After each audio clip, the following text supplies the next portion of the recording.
હાલ સમાચાર સામે આવી રહ્યા છે છોટાઉદેપુરથી।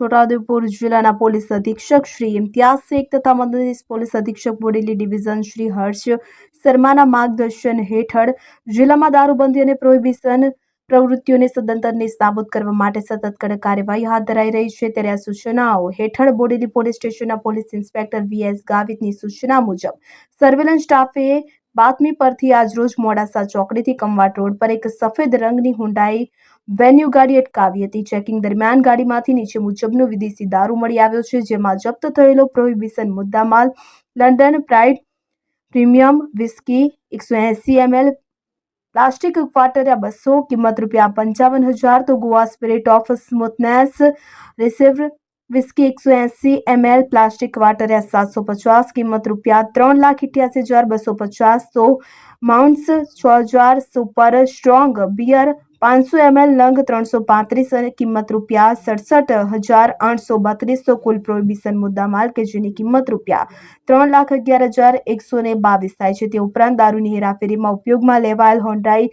વેન્યુ કાર કે જેની અંદાજિત કિંમત ₹7 લાખ, કુલ મુદ્દામાલ મળીને ₹10,11,122 સંધારાનો લાભ લઈને દારૂ મૂકીને નાસી ગયેલા ઈસમ વિરુદ્ધ કાયદેસરની કાર્યવાહી હાથ ધરવામાં આવી છે। ઇમરાન મિર્ઝા, છોટાઉદેપુર।